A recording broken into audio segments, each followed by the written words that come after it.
Noticias del mundo, actualidad y tendencias, política y enfrentamiento, periodismo y controversia.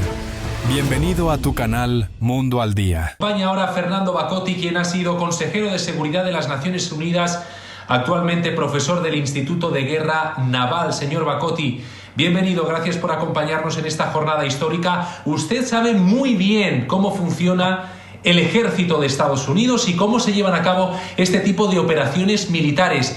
¿Cómo ha sido exactamente? ¿Cómo han conseguido capturar a Nicolás Maduro con vida? Porque en los últimos meses, expertos militares, miembros incluso de las altas esferas de la política de Estados Unidos, nos decían que el temor era hacer esa intervención y no conseguir extraer a Nicolás Maduro con vida, que es la clave de todo, debido a la información que él maneja y sobre todo para que enfrente a la justicia y pague por los crímenes de lesa humanidad que ha cometido en Venezuela, por los crímenes de Estado que él ha encabezado. Mi pregunta, señor Bacotti, ¿qué más se sabe de esa operación?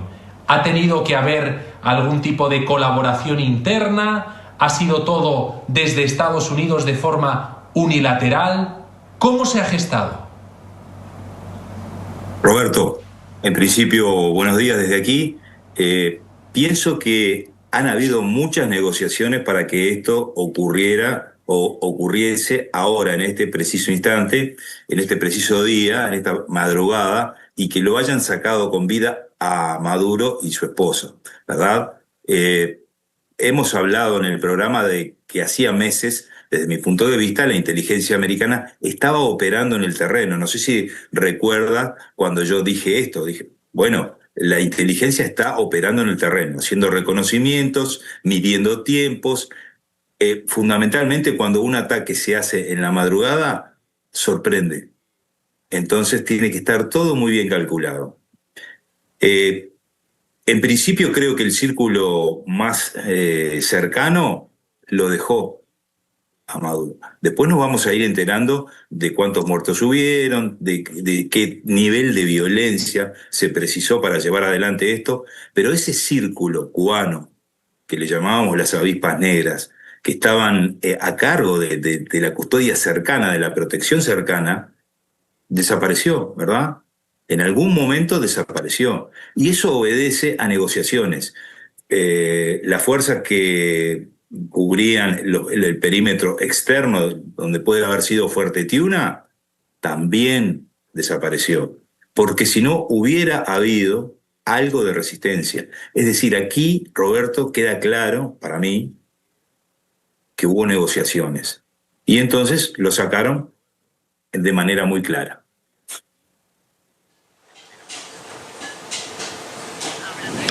Fernando, hay un asunto que quisiera preguntarte desde tu experiencia, tu conocimiento en materia de inteligencia, de movimientos militares. ¿Qué puede estar pasando en este momento con Diosdado Cabello y con Vladimir Padrino López? ¿Cuál la actitud que ellos estarían tomando en este preciso momento cuando son ya las 10 de la mañana con 5 minutos en Venezuela? ¿Qué crees que están haciendo ellos? ¿Estarán organizándose para tratar de resistir, de mantenerse con algo de poder? ¿Estarán huyendo? ¿Estarán terminando de negociar? ¿Habrán tenido que ver de alguna manera en que Estados Unidos se llevara a Nicolás Maduro y a su esposa como efectivamente ocurrió? ¿Qué crees que puede estar pasando por la cabeza y por la actitud, por la determinación de Diosdado Cabello y de Padrino López, Fernando? Seguramente tienes razón en tu apreciación. Están negociando, primera cosa. Están negociando para salir vivos de esta. Primera cosa. Sobrevivir es la premisa. Ya hemos visto, yo lo vi, lo vieron ustedes también, las dos declaraciones de ambos personajes en donde aparecen por primera vez en mucho tiempo solos, ¿verdad? Quiere decir que están aislados, están emitiendo desde algún punto, desde donde no van a poder seguir emitiendo en breve, y seguramente se estén moviendo. Ese llamado a los colectivos, no sé si están familiarizados la teleaudiencia con el fenómeno de lo que es el colectivo. El colectivo son bandas criminales, paramilitares, parapoliciales, que básicamente están pagadas por el gobierno. Y lo que sucede hoy, a partir de hoy, es que van a responder a quien les siga pagando, ¿verdad?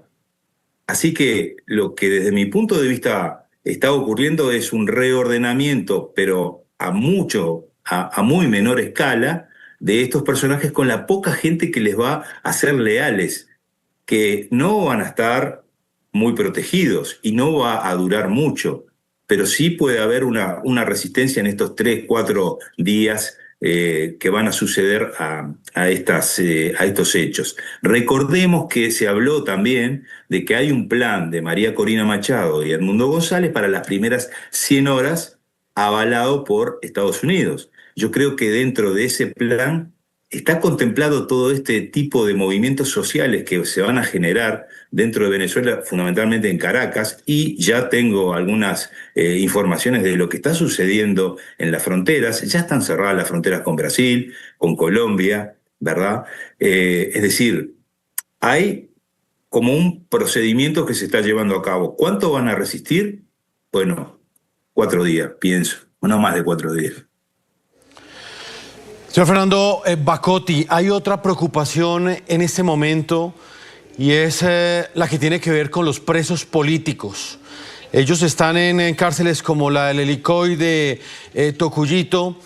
En términos de seguridad, ¿cree usted que este operativo militar estadounidense pudo llegar a haber contemplado la protección de esos sitios donde Maduro, el dictador, tenía prácticamente como rehenes a estos presos políticos? Y lo digo por una publicación que fue hecha esta semana por el diario ABC de España, según la cual los mismos familiares de los presos políticos denunciaban que a sus seres queridos les decían que si Estados Unidos llegaba por Nicolás Maduro a Venezuela, los primeros en morir serían ellos, los disidentes presos.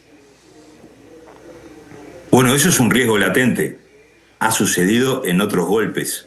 Ha sucedido en otros derrocamientos, ha sucedido en otros países con diferentes culturas, es verdad, pero sí es un riesgo latente. Ahora, de la amenaza a que se cumpla, hay un abismo.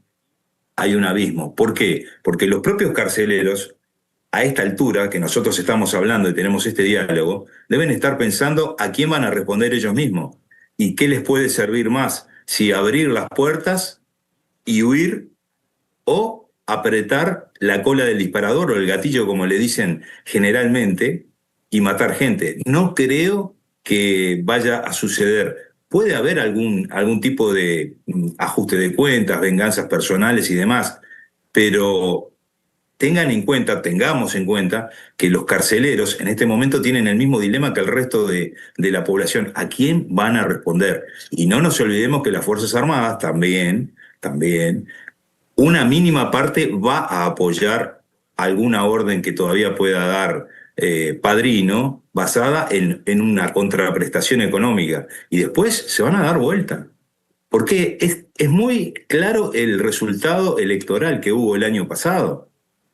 Es muy claro. La poca gente que seguía apoyando a este régimen estaba por un tema de contraprestación económica y sobre todo la alimentación, asegurando qué vamos a comer mañana, si vamos a poder tener energía, si vamos a poder tener gasolina, ¿verdad? Entonces yo creo que los carceleros deben estar pensando muy bien a qué hora abren la puerta, ¿verdad?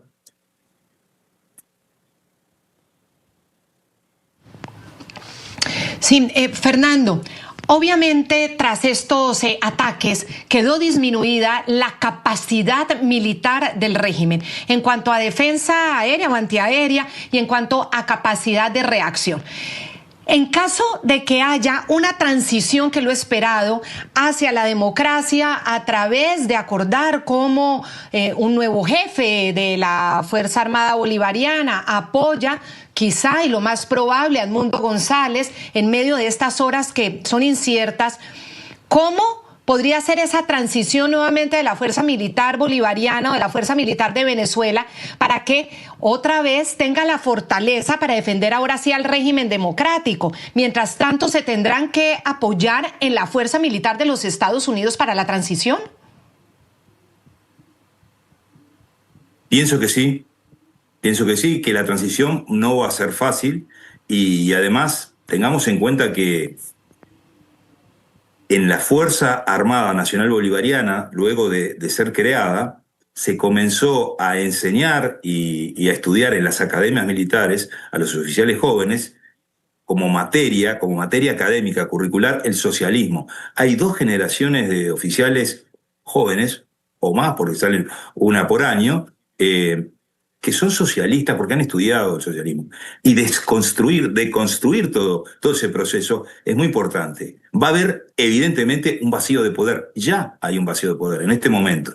Hay un vacío de poder. ¿Quién lo debe llenar? Bueno, lo debe llenar María Corina Machado y Edmundo González, con todos los mensajes que han dado, con lo que han creado, con lo que han generado de estructuras sociales, y la estructura social es la que va a tener que convencer o apoyar a la Fuerza Armada Nacional Bolivariana de que deben operar del lado correcto de la historia. Este es un momento muy bisagra, no solamente para Venezuela, sino para el resto del continente, en donde estamos viendo quiénes están del lado correcto y quiénes están del otro lado, ¿verdad? Eso va a ocurrir en breve. Tengo información desde adentro de Venezuela porque me he estado comunicando desde muy temprano. Mis amigos que tienen redes y demás me han comunicado todos de manera protocolar que estaban bien, se activaron, protocolos de emergencia, cadenas de llamadas. Es decir, hay una gran preocupación y estaban preparados para este momento. Se estaban preparando. Así que va a haber una transición. Se debe estar hablando mucho de quién va a ser el sucesor del jefe de las Fuerzas Armadas, y seguramente veremos en el futuro próximo una reorganización de la Fuerza Armada Nacional Bolivariana que volverá a lo que era antes, las 3 fuerzas, ¿verdad? Armada, Ejército, Fuerza Aérea y además la policía.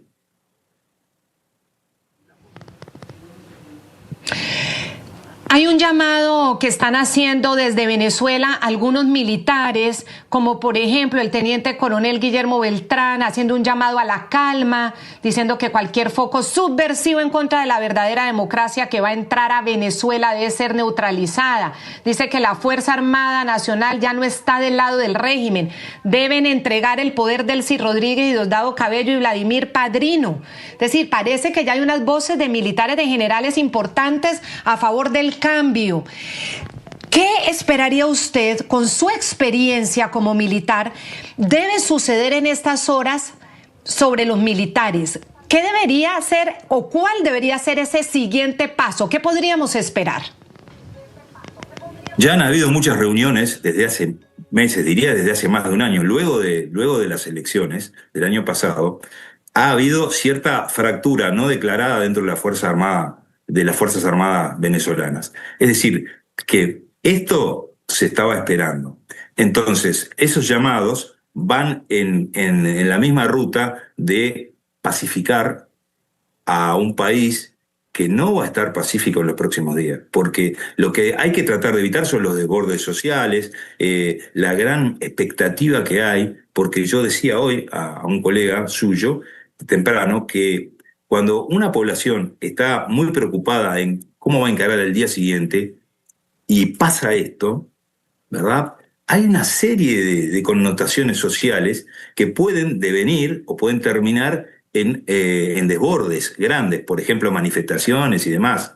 Y del otro lado tenemos un grupo que a esta altura es un grupo muy chico, hay que tenerlo claro eso, de que ya es un grupo de menos del 5% de las Fuerzas Armadas venezolanas, que todavía seguirían leales por un tema de contraprestaciones, como digo yo, ¿verdad? Por un tema económico, que todavía esos pueden llegar a promover algún tipo de masacre o tiroteos y demás, pero en realidad se está reorganizando internamente todo el ambiente militar, esperando que también desde afuera, es decir, supongo que Estados Unidos debe tener oficiales de enlace trabajando con aquellos oficiales superiores de las Fuerzas Armadas venezolanas que hayan identificado como gente que está para el cambio democrático, que están en pos de la democracia, que apoyan el camino democrático, que es muy importante. Hay militares demócratas en Venezuela.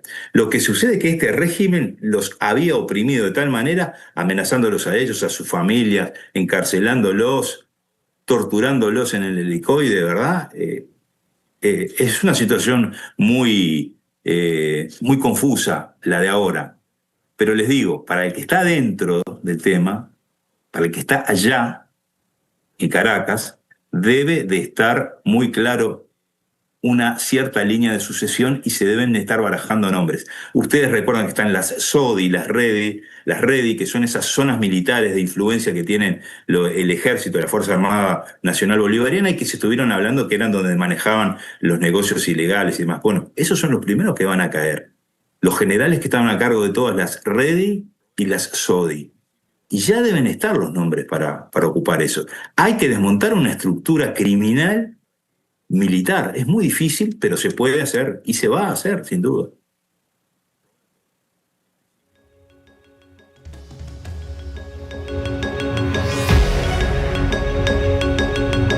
Pues quiero agradecerle muchísimo al militar en retiro de la Armada de Uruguay, Fernando Bacotti, por estar con nosotros aquí en este análisis tan importante en estas horas tan cruciales. Información que comienza a circular muy importante. Un periodista de altísima credibilidad como Orlando Avendaño dice que extraoficialmente hay una información importante. Gustavo González López, lo ven ustedes en pantalla, por favor, exministro de Interior y ex jefe del SEBIN, que es el cuerpo de inteligencia de precisamente estas Fuerzas Armadas Bolivarianas, el SEBIN. Él habría sido dado de baja durante la operación de Estados Unidos en Venezuela. Ustedes lo ven, Gustavo González López, exministro de Interior y ex jefe del SEBIN, habría sido dado de baja. Esto es extraoficialmente, lo dicen periodistas de alta credibilidad venezolanos como Orlando Avendaño.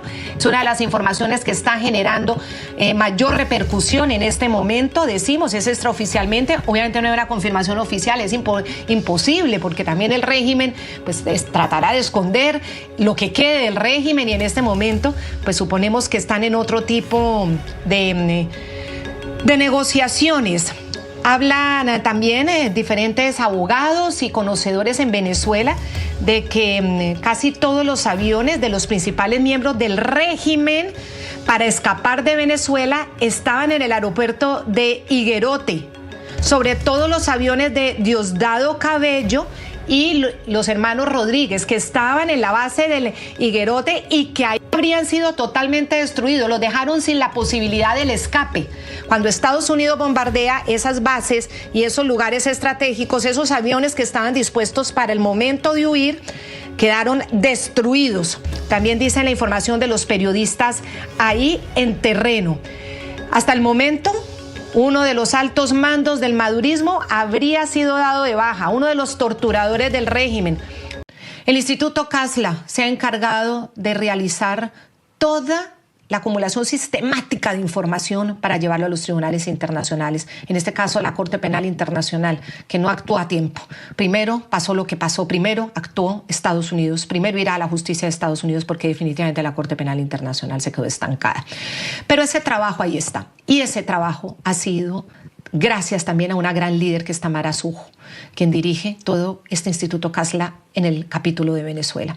Tamara, hoy es un día de una noticia muy profunda, muy impactante, en momentos en los que venezolanos en el exterior celebran que se haya ido Maduro, pero que hay profunda preocupación por quienes están en Venezuela, sobre todo estas horas tan delicadas que es las posteriores a la extracción de un criminal que se había apoderado del país, pero que no se sabe qué va a pasar.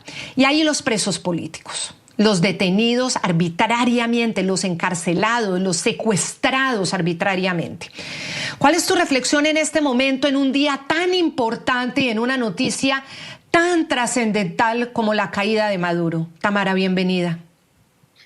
Muchísimas gracias, Guri. Encantada de estar con ustedes en este momento tan importante para los venezolanos, para todos los venezolanos, los que están adentro y los que estamos afuera, que estamos siguiendo la noticia desde las madrugadas y preocupados por todos los acontecimientos, ¿no? Sí, Maduro ha sido extraído en una operación quirúrgica militar estadounidense, buscado por la justicia norteamericana por crímenes de narcotráfico y terrorismo, ¿no? Y en ese sentido, toda estrategia que vimos y todo cómo sucedieron las cosas, atacando bases militares para neutralizar cualquier acción de respuesta para poder hacer esta extracción, ha sido, bueno, la hemos seguido y seguimos viendo otras cosas que han ido saliendo impresionantes, ¿no? Como tú dices, el Instituto Casla se ha dedicado durante años, Guri, a documentar los crímenes de la tiranía venezolana, que no ha tenido piedad con los venezolanos, con civiles, militares, niños, mujeres, personas de la tercera edad, personas enfermas que han estado en cárceles venezolanas clamando, pidiendo por comida, por no ser torturados, por vivir, porque no nos olvidemos que han muerto presos políticos en las cárceles inducidos por el régimen venezolano. No nos olvidemos que ha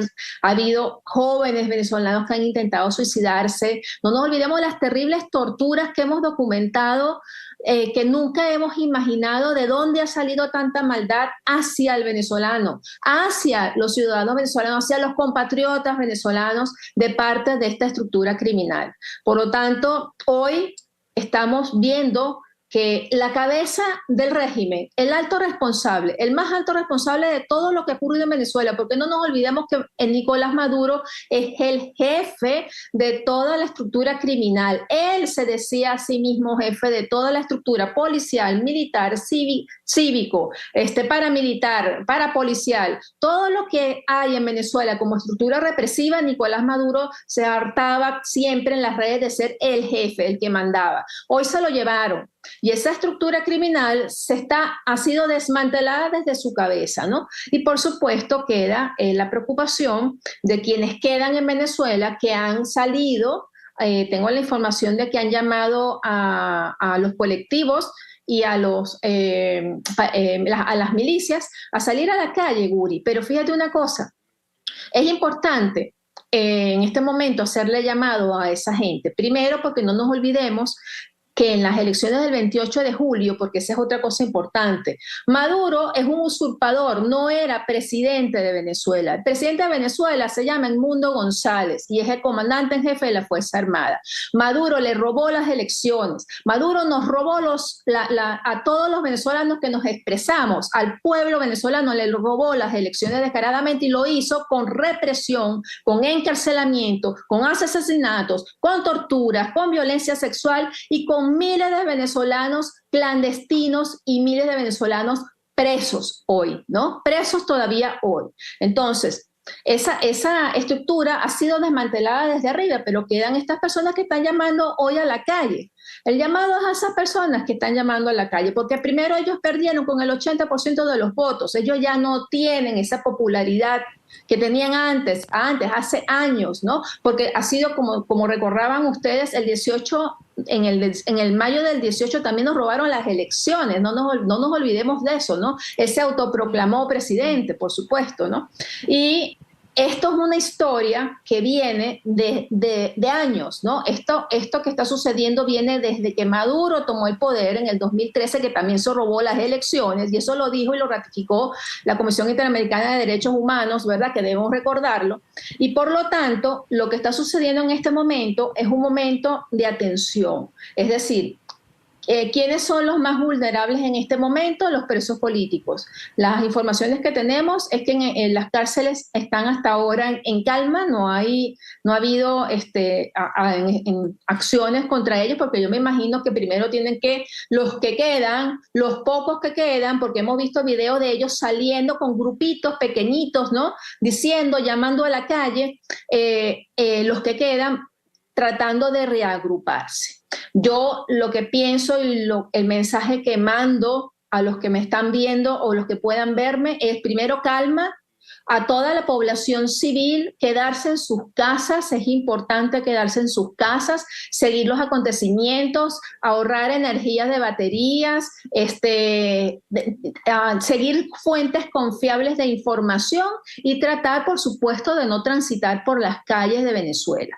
Y segundo, el llamado es a esos organismos de inteligencia, de seguridad, etcétera. ¿Ustedes a quién van a seguir obedeciendo? Porque es que esta estructura criminal está desmantelada y los que quedan no están defendiendo a Venezuela, están defendiendo una estructura criminal transnacional, narcotraficante, violadora de derechos humanos y que comete crímenes de lesa humanidad en Venezuela contra sus hijos, contra sus abuelas, contra sus vecinos, contra sus amigos. Entonces, ¿hasta cuándo van a defender esta estructura criminal? Es como decía tu anterior entrevistado, es un suicidio en este momento hacer eso, ¿no? Entonces, lo lógico es en este momento que las personas apoyen una transición en Venezuela, apoyen una futura transición a Venezuela y pongan sus armas a la disposición de la libertad y del gobierno legítimo venezolano que encabeza Edmundo González y María Corina Machado.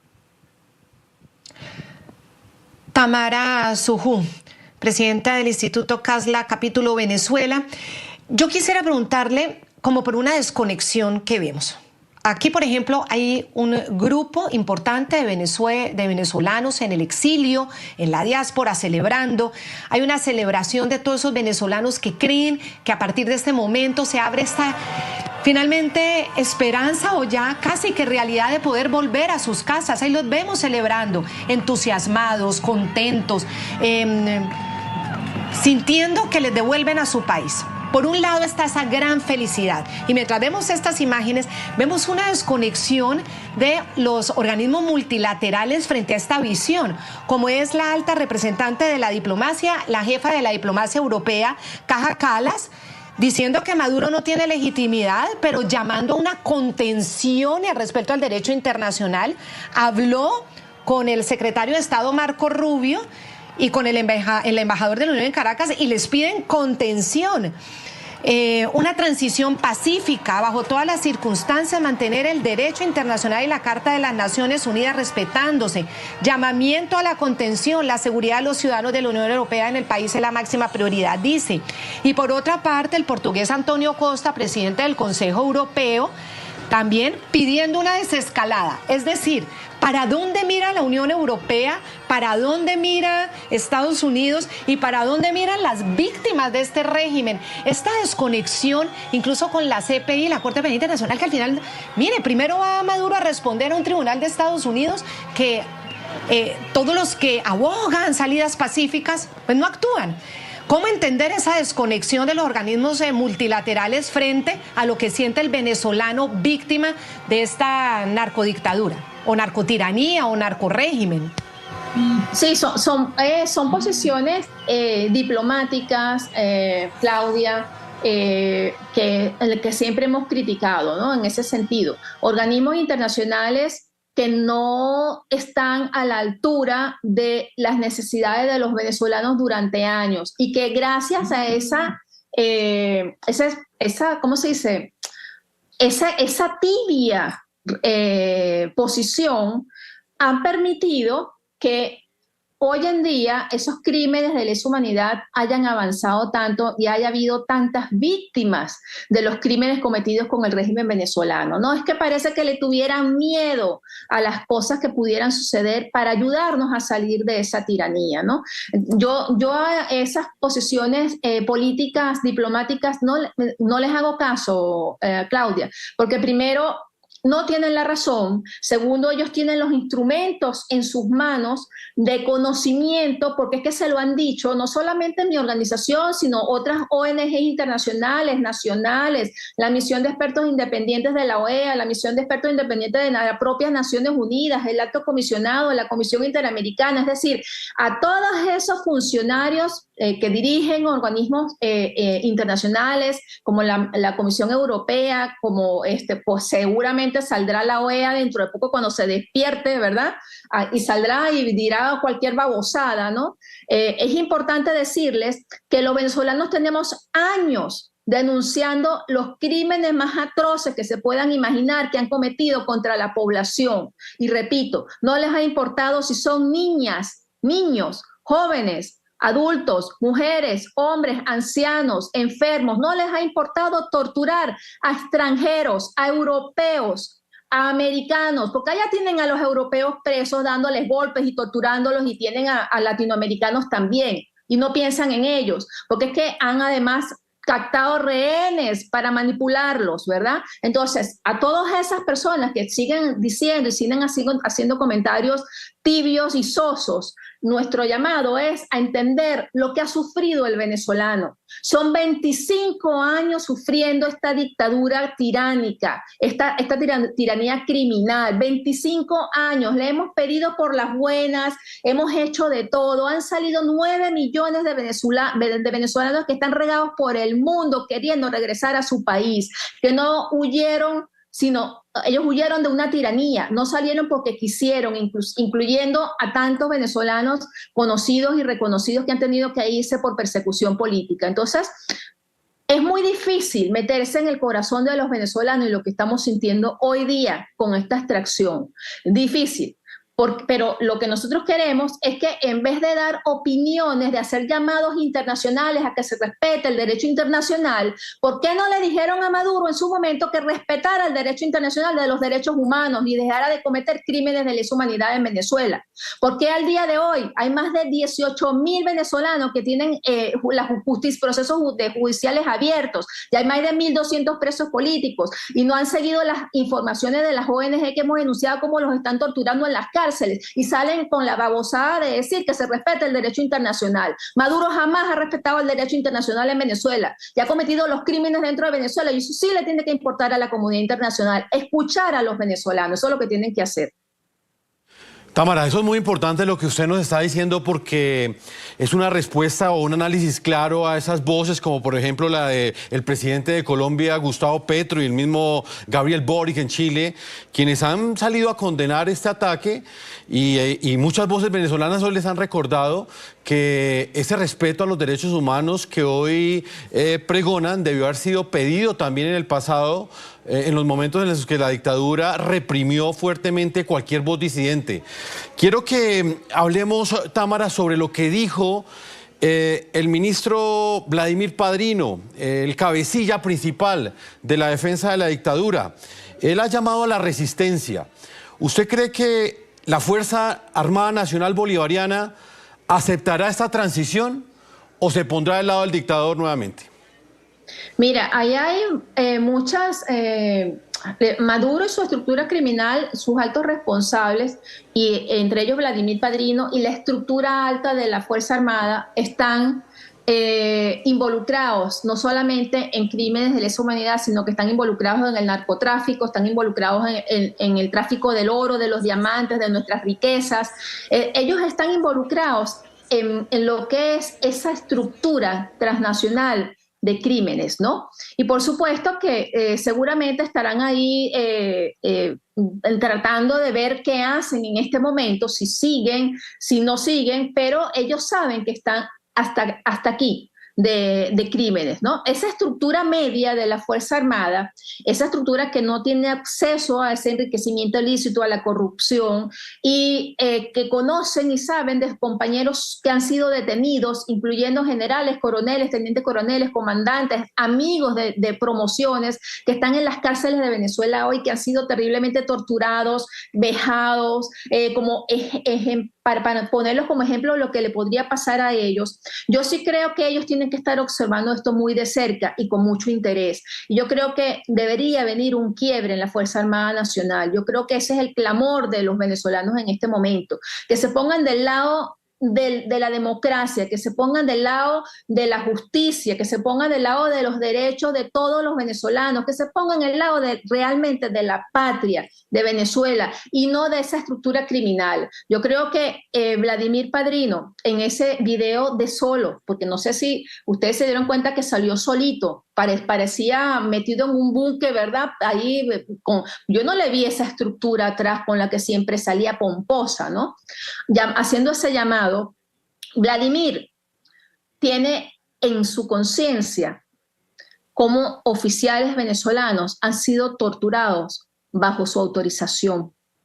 Vladimir Padrino tiene en su conciencia cómo militares venezolanos han sido incluso asesinados por torturas, como el capitán Acosta Arévalo, por ejemplo. Él es el que menos tiene ahorita autoridad para decirle nada a la Fuerza Armada y hacerle llamado a nadie. Porque primero, Venezuela tiene un nuevo presidente, porque ya el presidente que de esta estructura criminal se lo llevaron preso y va a ser presentado a la justicia. Por lo tanto, yo creo que ellos, si no me equivoco, deberían estar negociando qué es lo que van a hacer con su futuro, porque es que Venezuela no los quiere, es decir, ellos van a tener unos colectivos y unas paramilitares que pudieran responder. ¿Cuánto tiempo pueden responder? ¿Cuánto tiempo pueden ir en contra de toda Venezuela? ¿Con cuánto cuentan? ¿Con quiénes cuentan? Y yo creo que en este momento también es importante saber, ¿no?, qué va a suceder en las próximas horas después de que hable el presidente Trump, y conocer cuáles son de ahora en adelante si va a haber acompañamiento, porque Venezuela no puede hacerlo solo, los venezolanos no podemos solo con estas personas que están armadas, ¿no? Entonces, por eso es que es importante el llamado a esa Fuerza Armada y a esos grupos de seguridad, de a quién van a obedecer, si ellos van a seguir del lado de la opresión, del lado de la estructura corrupta, del lado de la estructura criminal, o del lado de los demócratas venezolanos, que somos la mayoría. Más del 80% del pueblo venezolano hizo ese llamado el 28 de julio. Ese llamado es importantísimo ahora, en este momento, por lo que pueden estar pensando y lo que puede estar pasando dentro de Venezuela, que es muy importante, y es un momento muy delicado. Es increíble, Tamara, lo que venías comentando, ese desenfoque que tiene un sector principalmente de izquierda aquí en Europa, en algunos lugares de América Latina, sobre lo que está pasando y sobre lo que debe pasar en Venezuela, que uno no alcanza a saber si es un desenfoque por miopía, por falta de información o simplemente por mala voluntad, por mala fe. Pero quiero plantearte dos asuntos adicionales, Tamara. En primer lugar, durante tantos años que luchas como las tuyas, luchas por los derechos humanos, estaban esperando que llegara este día. Este día parece que llegó, aunque es el día cero, pero parece que este día llegó. Y seguramente lo has escuchado también, algunos rumores en las últimas semanas indicaban que con la infiltración que la CIA ya había hecho en Venezuela desde semanas anteriores, habrían logrado llegarle hasta muchos carceleros que tienen en su poder a los prisioneros políticos, para que, llegado el día, y el día seguramente es hoy, abran las cárceles y dejen salir a los prisioneros políticos. ¿Esa posibilidad la ves? ¿Eso lo contemplas como algo que eventualmente podría ocurrir? Por un lado, lo que podría ocurrir con los carceleros que dejen ir a los prisioneros políticos en las próximas horas. Y por otro lado, desde tu experiencia como abogado, Tamara, ¿qué recorrido judicial crees que va a tener la situación de imputación contra Nicolás Maduro y contra su esposa Cilia Flores ante una corte federal en Nueva York, tal como lo ha informado la fiscal general Pamela Bondi? Bueno, la situación con los presos políticos, yo creo que sería un acto patriótico por parte de sus carceleros, dejarlos libres, liberarlos. Yo creo que ahí deberíamos comenzar con ese quiebre de esa estructura criminal y dejar de obedecer a quienes tienen oprimidos y encarcelados a personas inocentes, ¿no? Ojalá eso sucediera. Yo no tengo información hasta ahora sobre eso y no puedo decir cosas que no sé, que no hasta ahora sé que no están pasando, pero ojalá eso sucediera y comenzara por ahí. Los actos simbólicos de queremos que Venezuela cambie y queremos que Venezuela vuelva a ser un país democrático y empezar a liberar a todos los presos políticos, sería esa primera forma de decir que están de acuerdo con ese cambio.